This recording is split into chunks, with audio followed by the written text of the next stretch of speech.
امت کی طرف ہے. تو آپ سے فرمایا, اللہ تعالیٰ فرماتا ہے, آپ سے کہہ رہا ہے کہ یا وَأْمُرْ أَهْلَكَ بِالصَّلَاةِ, آپ اپنے اہل و عیال کو نماز کا حکم دو, وَاسْتَبِرْ عَلَيْهَا, اور خود بھی اس کے اوپر جم کر کے رہو. اور اس کے آگے اللہ تعالیٰ کیا فرماتا ہے؟ وَاسْتَبِرْ عَلَيْهَا لَا نَسْأَلُكَ رِزْقًا نحن نرزقك والعاقبۃ للتقوى, ہم تم سے روزی کا سوال نہیں کرتے, ہم تمہیں بھی روزی دے رہے ہیں, تمہاری اولاد کو بھی روزی دے رہے ہیں. معلوم یہ ہوا, ذرا غور کریں اس آیت کے اوپر, اللہ تبارک و تعالیٰ یہ تو حکم دے رہا ہے کہ اپنے بچوں کے نماز پڑھانے یعنی انہیں نیک اور صالح بنانے کا اہتمام کرو, ان کی رزق کی فکر میں نہ پڑو.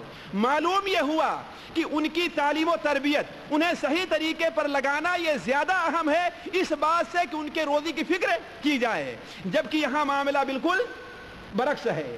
جتنا ان کا مستقبل بنانے کے لیے, ان کے لیے دنیا کے اندر آرام ہونے کے لیے جتنی ہم کوشش کرتے ہیں, ہم انہیں نیک اور صالح بنانے کے لیے اتنی کوشش نہیں کرتے. دیکھیں بچہ 4 سال کا ہو جائے گا, فوراً ہی نرسری کے اندر داخل کر دیں گے, اور اس نرسری میں جو انگلش میڈیم سے ہو, ہے کہ نہیں ہے؟ ابھی کل پرسوں میرے پاس ایک صاحب آئے اور کہے حج, مسلمان ہیں, حج سے متعلق کوئی کتاب انگلش میں ہو تو دے دیجیے, حج سے متعلق کوئی کتاب انگلش میں ہے تو دے دیجیے. کیوں؟ اس لیے کہ ان کی بیٹی ہے لیکن اردو یا ہندی پڑھنا نہیں جانتی, اس لیے کہ انگلش میڈیم میں داخل کیا ہے. آخر یہ کس لیے, کس بات کی فکر ہے؟ اس کے مستقبل, اس کے روزی کی تو فکر ہے نا. جبکہ اللہ تعالیٰ ارشاد فرماتا ہے کہ وَأْمُرْ أَهْلَكَ بِالصَّلَاةِ وَاسْتَبِرْ عَلَيْهَا, اپنے اہل و عیال کو نماز کا حکم دو اور اس پر جم جاؤ. نحن لا نسألك رزقا نحن نرزقك, ہم تم سے روزی نہیں چاہتے بلکہ ہم تمہیں بھی روزی دے رہے ہیں, تمہیں روزی دکھا رہے ہیں. اسی طریقے سے اللہ تبارک و تعالی نے, جیسا کہ ابھی آپ نے شروع جو تقریر سنی تھی امانات سے متعلق, اس کے اندر بھی آپ نے سنا کہ بچے ہمارے اور آپ کے گردن میں اللہ تعالیٰ کی دی ہوئی امانت ہیں, اس لیے ہمیں اس امانت کا پاس و لحاظ کرنا ہے اور وہ امانت ادا کرنی ہے.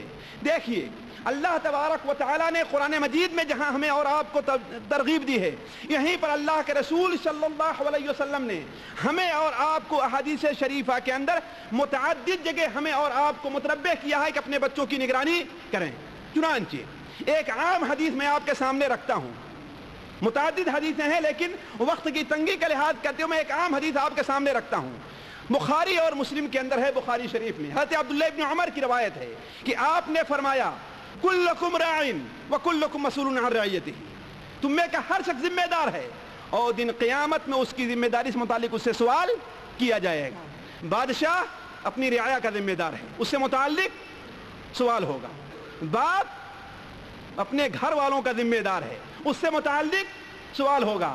اور ماں اپنے شوہر کے گھر کی ذمہ دار ہے, بیٹی کی ذمہ داری ماں کے اوپر, بیٹے کی ذمہ داری ماں کے اوپر. اگر بیٹا نماز نہیں پڑھتا تو ماں ذمہ دار ہے, بیٹا نماز نہیں پڑھتا باپ ذمہ دار ہے, بیٹا روزہ نہیں رکھتا ماں ذمہ دار ہے, بیٹا روزہ نہیں رکھتا اس کا باپ ذمہ دار ہے, اور اس سے متعلق دن قیامت میں اس سے سوال کیا جائے گا.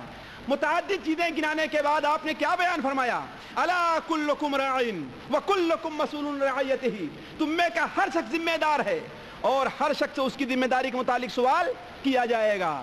طبرانی میں یہی روایت حضرت انس بن مالک سے مروی ہے, اس کے اندر ہے کہ اللہ کے رسول صلی اللہ علیہ وسلم نے ارشاد فرمایا کہ ان سوالوں کا جواب تم لوگ تیار رکھو, ان سوالوں کا جواب. اور یہی پیغام مجھے آج آپ کو دینا ہے کہ آپ سے جب آپ کے بیٹے سے متعلق سوال ہوا کہ بیٹے کو قرآن کیوں نہیں سکھایا, نماز کے احکام کیوں نہیں سکھائے, بیٹا بالغ ہو جاتا ہے اسے یہ بھی پتہ نہیں کہ دائیں ہاتھ سے کھانا کھایا جاتا ہے کہ بائیں ہاتھ سے کھایا جاتا ہے. حمام میں داخلے کے لیے کتنے لوگ آج بالغ ہو گئے ہوں گے لیکن حمام میں داخلے کی انہیں دعا نہیں معلوم ہے. کھانا کھانے بیٹھتے ہیں, کھانا کھانے سے پہلے بسم اللہ کہنا بھول جاتے ہیں, اور کھانا کھانے کے بعد کی دعا تو معلوم ہی نہیں ہے. یہ کس کی ذمہ داری ہے؟ بچہ سونے گیا, والدہ لے کر کے بیٹھتی ہیں, بستر کے اوپر جاتی ہیں تو نہ تو خود سونے کی دعا آتی ہے, نہ کوشش کرتی ہیں, نہ اپنے بیٹے کو, اور بعد میں شکایت ہوتی ہے کہ بیٹا خواب میں ڈر جایا کرتا ہے.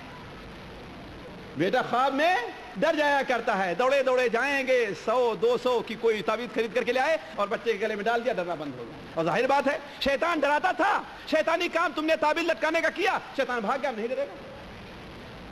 شیطان ڈراتا تھا, شیطان اسے خواب کے اندر اس کو ڈراتا تھا, لیکن جب شیطانی کام تم نے کیا, اس تعویذ کے اندر پتہ نہیں اللہ کا نام لکھا ہے کہ شیطان کا نام لکھا ہے, اصحاب کہف کے لوگوں کا نام لکھا ہے, اللہ بہتر جانتا ہے. واللہ تعویذ لکھنے والوں سے متعلق بالکل صحیح اطلاع مجھے لوگوں نے دی کہ ایک بار ایک شخص کے پاس لوگ بدد ہو کر کے آئے کہ مجھے تعویذ لکھ کے دینا ہی ہے تمہیں.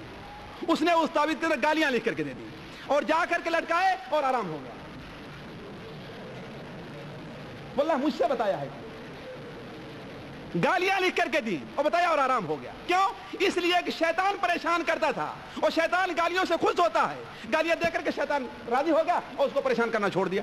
تو عرض کرنے کا مقصد تو نہ تو ماں کو اتنی فکر ہے کہ بیٹے کو خوان صاحب آیت الکرسی, قل هو اللہ احد, قل اعوذ برب الفلق, قل اعوذ برب الناس, یا سورہ بقرہ کے آخر کی آیتیں یہ پڑھ کر کے ان کے اوپر دم کر دیا کریں, یا ان کو سونے سے پہلے جب بیٹے کو لوریاں دینے لگے تو یہ آیتیں اسے پڑھ کر کے سنائیں تاکہ اسے خواب کے اندر وہ نہ ڈرا کریں. تو عرض کرنے کا مقصد کہ اللہ کے رسول صلی اللہ علیہ وسلم نے ارشاد فرمایا ان سوالوں کا جواب تیار کر لو. صحابہ کرام نے کہا اے اللہ کے رسول صلی اللہ علیہ وسلم ان سوالوں کا جواب ہے کیا, ان سوالوں کا جواب ہے کیا؟ آپ نے فرمایا نیک عمل کرو, ان سوالوں کا جواب ہے. نیک عمل کرو, ان سوالوں کا جواب تیار ہے. اسی طریقے سے ترمذی شریف کے اندر اللہ کے رسول صلی اللہ علیہ وسلم نے فرمایا کہ اللہ تبارک و تعالیٰ دن قیامت میں ہر شخص کی ذمہ داری میں جو چیز دی گئی اس سے متعلق پوچھے گا, یہاں تک کہ اپنے اس کے اہل بیت اور گھر والوں سے متعلق بھی پوچھے گا. ان آیات اور احادیث سے پتہ چلا کہ والدین کے اوپر بچوں کی تربیت کی ذمہ داری ہے, لیکن دیکھیے یہ ذمہ داری ایک دن سے نہیں شروع ہوتی ہے, یہ ذمہ داری بہت پہلے سے شروع ہوتی ہے. حضرت عمر فاروق رضی اللہ عنہ بیان فرمایا کہ بیٹے کا حق یا بچے کا حق والد کے اوپر سب سے پہلا یہ ہے کہ جب اگر وہ شادی کرنا چاہتا ہے تو شادی کرنے سے پہلے دیکھ لے کس خاندان میں شادی کر رہا ہے. عورت کا ذمہ دار, عورت کا باپ بیٹی کی شادی کر رہا ہے تو سب سے پہلے دیکھ لے کہ کس گھر کے اندر وہ شادی کر رہا ہے. اور اللہ کے رسول صلی اللہ علیہ وسلم نے اسے بڑے واضح طور پر بیان فرما دیا ہے, بہت ہی واضح طور پر.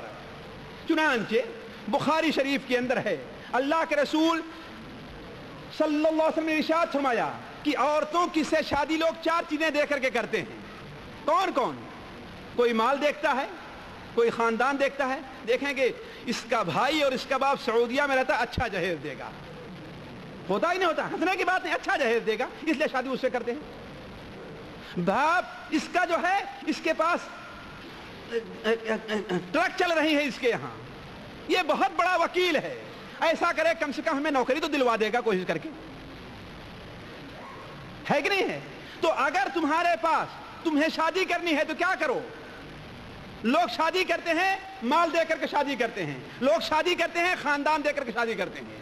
آپ مانیں گے ایک عورت کبھی موقع ملا نیک بختی اور بدبختی سے متعلق تو میں آپ کو یہ دوں گا, ایک شخص نے امریکہ کے صدر جان کینیڈی کی بیوی سے شادی کیا تھا, صرف کس لیے کہ یہ معلوم ہو کہ امریکہ کا جو صدر تھا اس کی بیوی سے شادی کیا ہے, اور نکاح کے شرائط میں ایک شرط یہ تھی کہ دونوں ایک بستر پر لیٹیں گے نہیں کبھی. یہ کوئی افسانہ نہیں کہہ رہا ہوں میں, نکاح کے شرائط میں سے ایک شرط تھی کہ دونوں ایک بستر پر نہیں سوئیں گے. لیکن شادی کیوں ہوئی تھی؟ اس لیے نام ہو جائے کہ امریکہ کے صدر کی بیوی سے اس نے شادی کیا. تو لوگ شادی کرتے ہیں مال دے کر کے شادی کرتے ہیں, اور حسب دیکھ کر کے شادی, خاندان دیکھ کر کے شادی کرتے ہیں, اور خوبصورتی دیکھ کر کے شادی کرتے ہیں, اور دین دیکھ کر کے شادی کرتے ہیں. تمہیں کیسی شادی کرنی ہے؟ فاظفر بذات الدین, تم دین کو دیکھ کر کے شادی کرنا. اسی لیے مسلم شریف کے اندر ہے اللہ کے رسول صلی اللہ علیہ وسلم نے دنیا کی سب سے بہتر نعمت کس کو قرار دیا ہے؟ نیک اور صالح عورت کو قرار دیا ہے. الدنیا کلھا متاع, دنیا ساری کی ساری پونجی ہے. وَخَيْرُ مَتَاعِهَا الْمَرْأَةُ الصَّالِحَةُ، اور اس کی سب سے بہتر پونجی کون ہے؟ نیک اور صالح اولاد ہے. اور عورتوں کے ولی کو خطاب کرتے ہوئے اللہ کے رسول صلی اللہ علیہ وسلم نے ارشاد فرمایا اِذَا أَتَاكُم مَّن تَرْضَوْنَ خُلُقَهُ وَدِينَهُ، ترمذی شریف کے اندر یہ روایت ہے، اگر تمہارے پاس ایسا شخص آتا ہے، کوئی شادی کا پیغام دیتا ہے جس کے اخلاق سے، اس کے دین سے تم راضی ہو، تو اپنی بیٹی کی شادی کر دو. غریب ہے تو، مالدار ہے تو، خوبصورت ہے تو، بدصورت ہے تو، اس کی پرواہ نہیں کرنا ہے. یہ میں نہیں کہتا کہ یہ چیزیں نہ دیکھی جائیں، لیکن دین کو سب سے اوپر رکھا جائے. تو اذا آتاکم من ترضون خلقه ودینه فزوجوه، تو اپنی بیٹی کی شادی کر دو. اگر تم لوگوں نے ایسا نہیں کیا، مال کے پیچھے پڑے رہے، خوبصورتی کے پیچھے پڑے رہے، خاندان کے پیچھے پڑے رہے، تو بہت بڑا فساد پیدا ہو جائے گا. کیسے؟ اس لیے کہ تمہاری بیٹیاں بغیر شادی شدہ رہ جائیں گی، اور اس کے نتائج آپ لوگ دنیا کے اندر دیکھ رہے ہیں. اس کے نتائج دنیا کے اندر دیکھ رہے ہیں. تو اس طریقے سے سب سے پہلا بچوں کا پہلا حق یا بچوں کی تربیت کی سب سے پہلی کڑی یہ ہے کہ ہم اور آپ یا جو لوگ ابھی تک شادی نہیں کیے ہیں وہ انتخاب کریں. تو کس کا انتخاب کریں؟ نیک اور صالح بیوی کے انتخاب کریں. اس کے بعد اللہ تعالیٰ سے دعا مانگیں کہ اللہ نیک اور صالح اولاد عطا فرمائے. جیسا کہ ابھی دو نبیوں کی طرف ہم نے اشارہ کیا کہ ان دونوں نے کیا دعا مانگی تھی کہ اللہ تعالیٰ ہمیں نیک اور صالح اولاد عطا فرما. یہ ایسی چیز ہے جو عام طور پر لوگ حتیٰ کہ نیک اور برے، اور ہم جیسے مولوی صاحب لوگ بھی اس سے غافل ہیں، ہم جیسے مولوی صاحب لوگ بھی اس سے غافل ہیں. اسی طریقے سے دیکھیے، اور جو جمع کے آداب ہوں، ملاپ کے آداب ہیں، پیدائش کے بعد بچے کے کان کے اندر آذان دینی ہے، ان کا عقیقہ کرنا ہے، یہ تمام ان کا اچھا نام رکھنا ہے، یہ ان کے حقوق میں سے ہیں، اور تربیت میں یہ بہت بڑا حق ادا، بہت بڑا دور ادا کرتے ہیں. میں اس طرف نہیں جانا چاہتا، لیکن ایک اہم نقطہ ہے جس طرف میں آپ لوگوں کو لے جانا چاہتا ہوں، وہ یہ ہے بچوں کی تربیت میں دعا کا خصوصی دخل دینا چاہیے. بچوں کی اصلاح کے لیے، نیک اور صالح ہونے کے لیے خصوصی طور پر ہم میں سے ہر شخص دعا کرے. اور یہ ایسا نقطہ ہے جو عام طور پر لوگ بھولے ہوئے ہیں، جبکہ قرآن مجید میں حضرت ابراہیم علیہ السلام کے بارے میں آتا ہے کہ انہوں نے کیا دعا کی تھی؟ وَجُنُبْنِي وَبَنِيَّ أَن نَعْبُدَ الْأَصْنَامَ، اے اللہ تعالیٰ اور ہماری اہل و عیال کو بت کی پوجا سے محفوظ رکھنا. یعنی شرک سب سے بڑی گندگی ہے، اس سے بچنے کے لیے حضرت ابراہیم علیہ السلام نے اپنے بچوں کے لیے دعا کی. دوستو، دعا ایک ایسا ہتھیار مسلمان کے ہاتھ میں ہے جو ہتھیار کبھی بھی دھوکہ نہیں کھاتا. خصوصاً وہ ہتھیار اگر استعمال کیا جائے کب؟ رات کے آخری حصے میں بندہ اٹھ کر کے اللہ تعالیٰ سے دعا کرے اور اپنے بچے کے نیک اور صالح ہونے کے لیے دعا کرے، تو ناممکن ہے کہ اللہ تبارک و تعالیٰ اس کی دعا کو رد کر دے. مجھے یاد آیا، ریاض کے ایک بہت بڑے داعی ہیں سعود العید، عمر بن سعود یا سعود بن عمر العید. وہ بیان کرتے ہیں کہ ایک شخص، عجیب زندگی اس کی تھی، البتہ اس کا ایک بیٹا جو تھا وہ نہایت ہی نیک اور صالح ہو گیا. باپ تنگ کیا کرتا تھا اپنے بیٹے کو. میں دعا کا اثر اور اپنے والد اور اپنے بچوں کے اوپر دعا کے اثر سے متعلق کی مثال آپ کے سامنے دے رہا ہوں کہ باپ بڑا تنگ کیا کرتا تھا، حتیٰ کہ اگر اس کے نیک اور صالح ساتھی آیا کرتے تھے تو انہیں بھگا دیا کرتا تھا کہ بھاگ جاؤ گھر سے.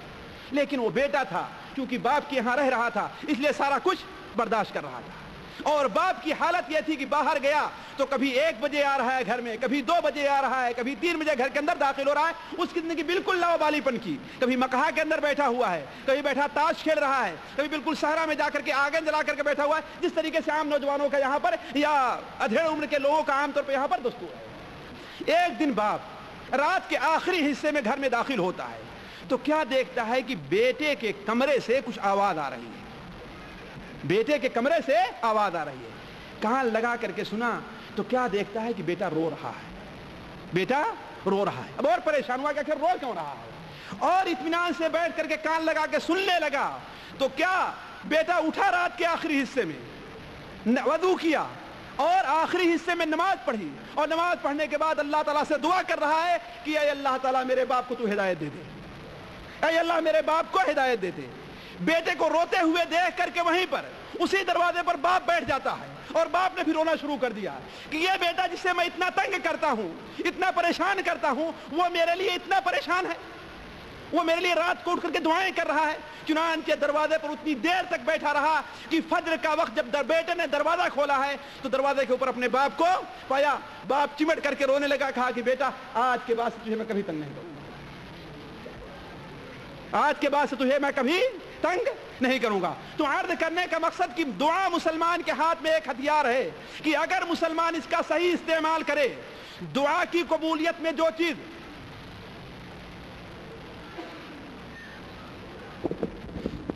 دعا کی قبولیت کے اندر جو چیز رکاوٹیں بنتی ہیں, دعا کی قبولیت کے لیے جو شرائط اللہ کے رسول صلی اللہ علیہ وسلم نے رکھے ہیں, اگر ان کا استعمال کر لے بندہ تو ناممکن سی بات ہے کہ اللہ تبارک تعالیٰ جو وعدہ کرتا ہے کہ اے بندے تو مجھ سے مانگ میں تیری دعا کو قبول کروں گا, اس کی دعا کو رد کر دی. تو یہ بڑا ہتھیار ہے ایک مسلمان کے ہاتھ میں جو اپنے بچوں کے لیے استعمال کر سکتا ہے. اسی طریقے سے ایک اور بڑی اہم چیز ہے, تربیت میں بڑا اچھا کردار ادا کرتی ہے, وہ یہ کیا ہے؟ حلال روزی ہے. حلال روزی ہے. اور جدید تحقیق کے مطابق جو لوگ طب وغیرہ سے منسلک ہیں وہ یہ جانتے ہیں کہ انسان جو چیز جس قسم کی چیزیں کھاتا ہے اس کا اثر اس کے جسم کے اوپر پڑتا ہے. اچھی چیزیں کھاتا ہے اس کا جسم اچھی چیزیں قبول کرتا ہے. تو اگر کوئی انسان پاک روزی کھاتا ہے تو بہت امکان ہے کہ اس کی اولاد کبھی بھی رائے گا نہیں جائے گی. اپنے اولاد کے لیے پاک روزی کا وہ انتظام کرتا ہے. اور اس کی سب سے واضح دلیل قرآن مجید کے اندر ہے. اللہ تعالیٰ ارشاد فرماتا ہے یا ایھا الرسل کلوا من الطیبات واعملوا صالحا, اے رسولو پاک روزی کھاؤ اور نیک عمل کرو. اس کا مطلب پاک روزی اور نیک عمل میں بہت بڑا گہرا تعلق ہے. نیک عمل کہاں سے پیدا ہوگا؟ پاک روزی کے بعد پیدا ہوگا. تو اس بات کا خصوصی اہتمام کرنا چاہیے کہ اپنے بچوں کے پیٹ کے اندر حرام روزی ہم داخل نہ ہونے دیں. چوری کا مال ہو, سود کا مال ہو, لاٹری کا مال ہو. ایک صاحب نے پیچھے سوال کیا لاٹری کا کیا حکم ہے؟ آخر ایک مسلمان لاٹری سے متعلق سوال کرے, ایک مسلمان یہ سوال کرے کہ ہاں جوا کھیلنے کا کیا حکم ہے؟ یہ بڑی میں تو کہتا ہوں کہ ایسے لوگوں کے لیے نہیں بلکہ ایسے معاشرے کی بہت بڑی بدبختی کا وقت ہے کہ اس معاشرے کے اندر جوا اور شراب کے اندر فرق نہ کیا جاتا ہو, اس معاشرے کے اندر جوا کو جوا نہ سمجھا جاتا ہو, اس معاشرے کے اندر جوا کی برائی کو برائی نہ سمجھا جاتا ہو. تو عرض کرنے کا مقصد ہے کہ اپنے بیٹوں کے بارے میں سب سے یہ اہتمام کرنا چاہیے کہ پاک روزی کھائے. اس کے بعد ہم آتے ہیں اس بات کی طرف مختصر طور پر کہ یہ بتائیں کہ اپنے اولاد کی تربیت کن باتوں پر کی جائے. یہ اصل مسئلہ ہے جس کی طرف میں آپ کو لانا چاہتا ہوں. وہ کیا امور ہیں جن پر اپنے اولاد کی تربیت کی جائے؟ دیکھیے, اولاد کی تربیت 3 چیزوں پر کرنی ضروری اور بڑی اہم ہے. 3 چیزوں پر کرنی, عقائد اور ایمانیات پر, عبادات پر اور اخلاق پر. عقائد پر, عبادات پر اور اخلاق پر. ان تینوں چیزوں پر بچے کی تربیت کرنا آپ کا فرض ہے. اے میری بہنوں آپ کا فرض ہے, اے میرے بھائیوں آپ کا فرض ہے, اے میرے دوستوں آپ کا فرض ہے, اے مسلمان مردوں اور عورتوں آپ کا فرض ہے کہ بیٹے کی تربیت عقیدے کے اوپر بھی کریں, بیٹے کی تربیت عبادات پر بھی کریں, اور بیٹے کی تربیت عقائد پر بھی کریں. اور اللہ کے رسول صلی اللہ علیہ وسلم نے لوگوں کی تربیت ان باتوں پر کی ہے, اور آپ سے پہلے جتنے نبی گزرے ہیں ان لوگوں نے اسی پر اپنے بچوں کی تربیت کی ہے. تفصیل میں نہ جا کر کے حضرت نوح علیہ السلام کا ذکر آپ لوگوں نے بار بار سنا ہوگا. امام بخاری رحمہ اللہ اپنی کتاب الادب المفرد کے اندر حضرت عبداللہ ابن عمر رضی اللہ عنہ سے ایک روایت نقل کرتے ہیں کہ جب نوح علیہ السلام کی وفات کا وقت ہوا تو اپنے بچوں کو بلایا اور کہا اے بچے میں تمہیں 2 چیزوں کا حکم دے رہا ہوں اور 2 چیزوں سے منع کر رہا ہوں. 2 چیزوں کا حکم دے رہا ہوں, یہ وصیت ہے میری, اور 2 چیزوں سے روک رہا ہوں. پہلی چیز کیا ہے کہ لا الہ الا اللہ کا اہتمام کرنا, اور عقیدے کی یہ بنیاد ہے. لا الہ الا اللہ کا اقرار یہ عقیدے کی بنیاد ہے کہ انسان اللہ تعالیٰ کی ربوبیت پر بھی ایمان لے آئے, اللہ تعالیٰ کی الوہیت پر بھی ایمان لے آئے, اللہ تعالیٰ کے اسماء و صفات پر بھی ایمان لے آئے. اور فرمایا حضرت نوح علیہ السلام نے اس لیے کہ اگر ساتوں آسمان اور اس میں رہنے والے، ساتوں زمین اور اس میں رہنے والے ان لوگوں کو ترازو کے ایک پلے میں رکھا جائے اور لا الہ الا اللہ کو ایک پلے میں رکھا جائے تو لا الہ الا اللہ کا پلہ بھاری ہو جائے گا۔ اور دوسری بات جس کا حکم دیا کیا کہ سبحان اللہ و بحمدہ کا کثرت سے تم لوگ ورد کیا کرو۔ کیوں؟ اس لیے کہ اسی کے ذریعے اللہ تعالیٰ مخلوق کو روزی دیتا ہے۔ مخلوق کو روزی کس سے ملتی ہے؟ سبحان اللہ و بحمدہ کے اگر یہ کلمہ اس دنیا سے ختم ہو جائے تو قیامت آ جائے گی۔ اس لیے مسلم شریف کے حضرت عبداللہ ابن عمر کی روایت ہے کہ جب تک روئے زمین پر اللہ کا نام لینے والا ایک آدمی بھی موجود ہوگا قیامت قائم نہیں ہوگی، اور جب سارے کے سارے لوگ ختم ہو جائیں گے قیامت قائم ہو جائے گی۔ اور دو باتیں جس